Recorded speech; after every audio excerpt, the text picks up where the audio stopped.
Rudra IAS academy के तत्वावधान में प्रांगण में या वेन्यू में आप सभी का स्वागत है। संदर्भ है भारतीय सिविल सेवा परीक्षा की तैयारी किस प्रकार की जाए। इस संदर्भ में 21 बिंदुओं पर चर्चा।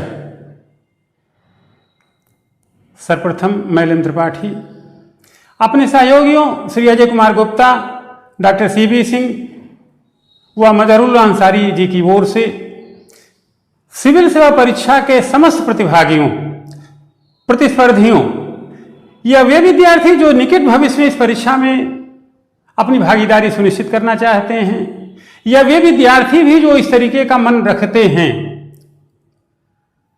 देश और विदेश के कोई भी हों,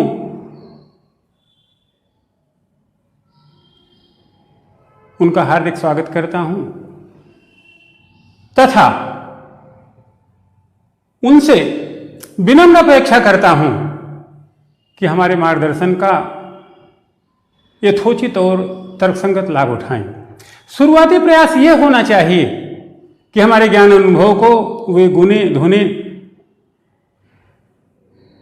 समझें और अपने पक्ष में उसका उपयोग करें। ये सारी की सारी बातें वीडियो के माध्यम से आपके सामने प्रस्तुत होंगी। उम्मीद है कि आप खासा लाभान्वित होंगे। प्रत्येक वीडियो जो कुछ मिनटों से लेकर लगभग 1 घंटे का होगा, वह चर्चा समाप्त होने तक अनवरत चलता रहेगा। इस प्रकार जो 21 बिंदु होंगे। पहला बिंदु होगा सिविल सेवा परीक्षा है क्यों। आखिर इसी में इंटरेस्ट आपका इतना क्यों है, इतना अनुराग यहीं पे क्यों है। परीक्षाएं तो ढेर सारी हैं, उन्हें भी दी जा सकती हैं। इस पर चर्चा होगी। साथ साथ सिविल सेवा परीक्षा की दुश्वारियों पर भी चर्चा होगी। यहां पर अवरोधक और तनाव भी तमाम आएंगे, वो भी डिस्कस होंगे। दूसरा बिंदु होगा कुछ सकारात्मक संदर्भों का जो आप में होना ही चाहिए। वही सकारात्मक संदर्भ जो आपको संवेदनशील बनाते हैं, मौलिक बनाते हैं। आप अपने में आत्मसात करके देश और समाज की सेवा कर सकते हैं, सुयोग्य अधिकारी बन सकते हैं। तो ये सकारात्मक संदर्भ हम आपको दूसरे बिंदु में चर्चा करेंगे।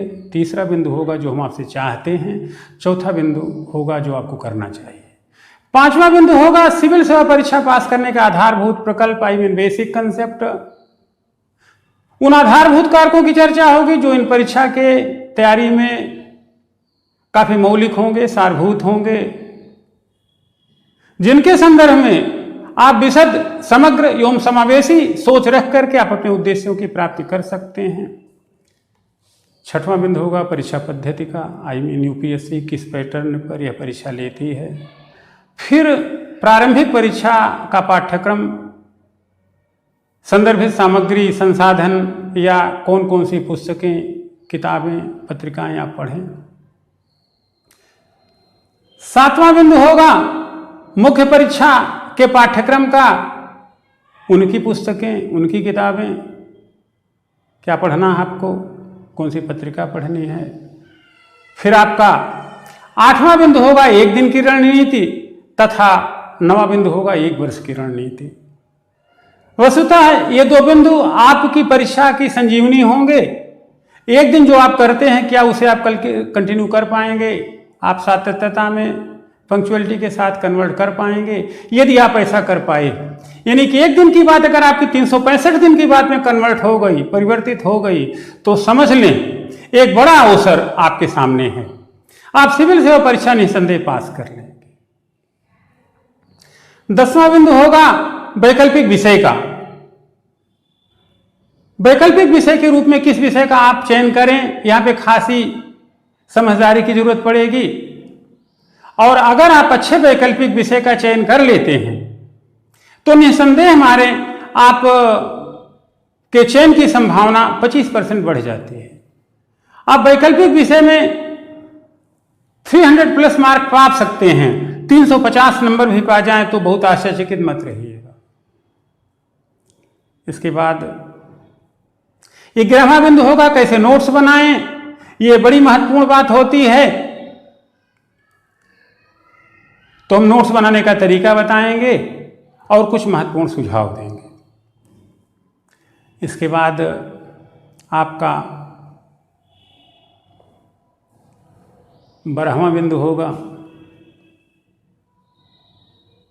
प्रारंभिक परीक्षा के प्रश्नों के निर्माण की कला।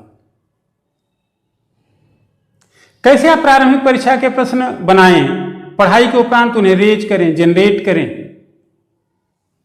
ध्यान दें, कहते हैं जिस स्टैंडर्ड का पेपर आप बना लेते हैं, प्रश्न बना लेते हैं, उस स्टैंडर्ड की परीक्षा पास करने में आपको कोई तकलीफ नहीं होती, कोई प्रॉब्लम नहीं होती। 13वां बिंदु होगा मुख्य परीक्षा पास करने के मौलिक तथ्य। वे कौन सी कसौटियां हैं, वे कौन सी सार बातें हैं जिनके द्वारा मुख्य परीक्षा पास करने में आपको आसानी होगी। 14वां बिंदु होगा मुख्य परीक्षा के प्रश्न पत्रों के निर्माण की कला। मुख्य परीक्षा का प्रश्न आप कैसे बना पाएं तथा उत्तर लेखन की तकनीक, ये बहुत महत्वपूर्ण चर्चा रहेगी। यह अल्टीमेट अवस्था होती है। अगर आप इन प्रश्नों को बना करके अच्छे आंसर लिखना शुरू कर दिए तो समझ लीजिए कि उद्देश्य के नज़दीक आप धीरे धीरे पहुंच रहे हैं या थोड़ी गति आ गई है। 15वां बिंदु होगा निबंध का। 16वां बिंदु होगा साक्षात्कार का, जो आपके लिए खासा महत्वपूर्ण होगा। खासतौर पर निबंध के प्रश्न पत्र में 250 में आप 200-225 अंक तक पा सकते हैं। इस नाते निबंध पे आपको खास ध्यान देना पड़ेगा। 17वां बिंदु होगा हमारी अध्यापन रणनीति का। हम आपको कैसे पढ़ाएंगे, हमारे पढ़ाने का तौर तरीका क्या होगा। इसके बाद 18वां बिंदु होगा माध्यम नहीं अभिव्यक्ति निर्धारक। यहां हम ये कहना चाहते हैं कि आपके उत्तर लिखने की शैली, उत्तर में सटीक तथ्य, उत्तर से संबद्ध सटीक कंसेप्ट और अवधारणाएं यदि हैं तो माध्यम बहुत महत्वपूर्ण नहीं रहेगा। आप मलयालम में लिखो, उड़िया में लिखो, तमाम एग्जाम्पल हैं। हरिता बी कुमार के हैं, फैजल शाह के हैं, अंकुर गर्ग के हैं, रूपा मिश्रा के हैं। तो यहाँ पे मुद्दा आपको अपने चुने हुए माध्यम में अच्छे से लिखने का हो। माध्यम कोई भी हो सकता है, लेकिन अगर आपने अपनी बातें अच्छे से कहीं, अच्छे से लिखा तो निश्चिंत रहें, चयन आपका होगा। यहाँ पे एक बात अपने दिल और दिमाग में बैठा लें, आप क्या सोचते हैं या संतुष्टि का निर्धारण आपके पक्ष से नहीं होगा बल्कि यूपीएससी के पक्ष से होगा। अभिप्राय है कि यूपीएससी क्या चाहते हैं। अगर यूपीएससी के मानकों पे आप खरा उतरते हैं और आपका माध्यम मैथिली है, आपका माध्यम मलयालम है, पंजाबी है, तो अंक मिलने में आपको कोई दिक्कत नहीं, आप टॉप भी कर सकते। इसके बाद 19वीं बात होगी कुछ बातें हिंदी माध्यम के विद्यार्थियों से, जहां बड़ी भ्रांति है, प्रतिस्पर्धी ज़्यादा हैं, चयन कम हैं, ऐसा क्यों हो रहा है, इस पे खासी चर्चा होगी। मैं भी हिंदी भाषी हूँ, मेरा मन है कि हिंदी माध्यम में चयन बढ़े,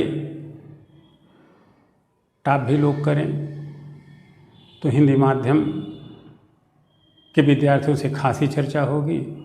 20वां बिंदु होगा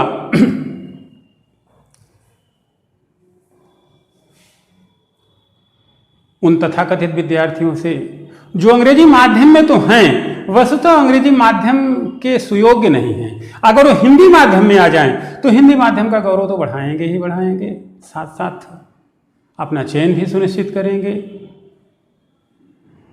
मेरे विचार से उनसे विनम्र निवेदन है कि वे हिंदी माध्यम में लौट आएं। हिंदी जगत खासा लाभान्वित होगा, उनका ऋणी भी रहेगा।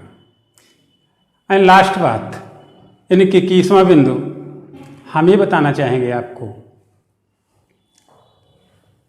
कि हिंदी माध्यम में प्रतिशत चयन दर कैसे बढ़े, हिंदी माध्यम में सिलेक्शन रेट इनहेंस कैसे करें, कैसे हिंदी माध्यम के विद्यार्थी टॉप करें।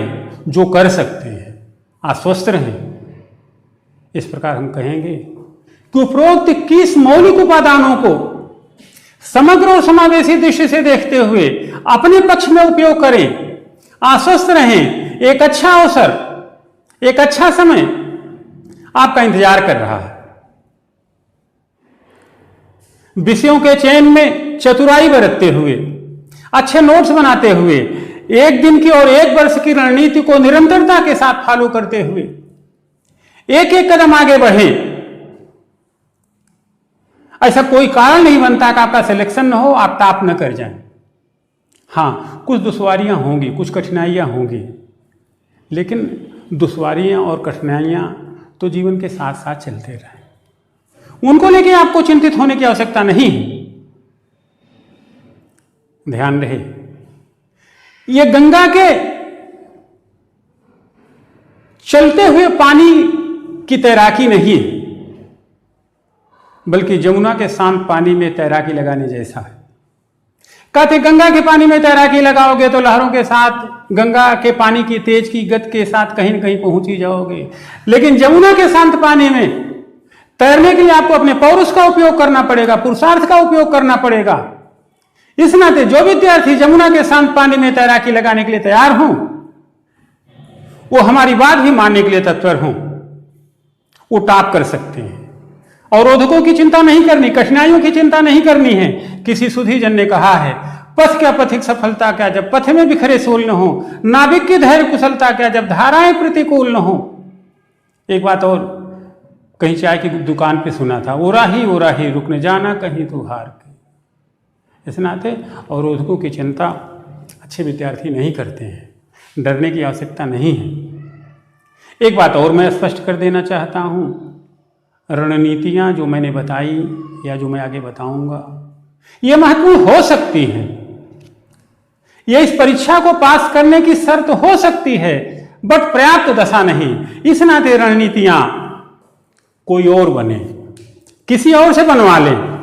पढ़ते समय रणनीति खुद से डेवलप हो जाएगी, वो आपकी होगी, उसको फॉलो करें, लेकिन एक बिंदु पे कोई अंतर न हो कि आप यूपीएससी की परीक्षा पास न करें। यह मन मेरा भी है। कहते हैं कि स्वातंत्र संघर्ष के दौरान गांधी के, नेहरू के, टैगोर के, अंबेडकर के इत्यादि की महान विभूतियों के मन और मस्तिष्क में स्वातंत्र संघर्ष कैसे लड़ा जाए, इस बिंदु पर तमाम भेद था। एक प्रश्न उठता है, कितने भेद के बाद देश स्वतंत्र कैसे होता, देश कैसे स्वतंत्र हुआ? तो सरल उत्तर है, रणनीतियों में, तरीकों में, समस्याओं को टैकल करने के भावों में अंतर था, लेकिन एक उद्देश्य में कोई अंतर नहीं था कि देश स्वतंत्र न हो। यानी कि सब देश की स्वतंत्रता चाहते थे, सबका साथ एक था, साधन अलग अलग थे। इस नाते रणनीतियों के मुद्दे पर मैं आपको खुला छोड़ देता हूं, रणनीति अपने तरीके से बना ले, कोई फर्क नहीं पड़ेगा, बट चयन जरूर हो। रास्ते में कुछ लोग कुछ बात कहेंगे, उन्हें सुनने की जरूरत नहीं है। एक बड़ा अवसर, एक बड़ा समय, एक बड़ा उद्देश्य आपका इंतजार कर रहा है। उस अवसर को आप महत्व दें, अवसर को लपकें। हम यकीन मानते हैं कि आपके उद्देश्य की पूर्ति होगी। और एक सरल बात, कुछ लोग तो हो सकते हैं, फिर आप क्यों नहीं आए हमारे साथ? मैं तो यहां तक कहूंगा कि यदि मन कहे तो त्रिपाठी जी को खोजें। त्रिपाठी जी कोई विलक्षण और विशिष्ट प्रतिभा के इंसान नहीं है, किंतु एक अर्थ में विशिष्ट हैं कि वे आपके मन से चलना जानते हैं। और दो मन एक साथ मिल जाएंगे तो उद्देश्य की पूर्ति होगी। आप आश्वस्त रहें। अनंत शुभकामनाएं। कल हम फिर मिलेंगे दूसरे वीडियो के साथ, जहां हम प्रथम बिंदु की चर्चा करेंगे, सिविल सेवा परीक्षा ही क्यों, वही सिविल सर्विस से जुड़ ली, तो इसके गुणों का, इसके दुश्वारियों की चर्चा हम करेंगे कल के वीडियो में। फिर इस तरीके से हम आगे 21 बिंदुओं की परिचर्चा तक बढ़ते रहेंगे। धन्यवाद।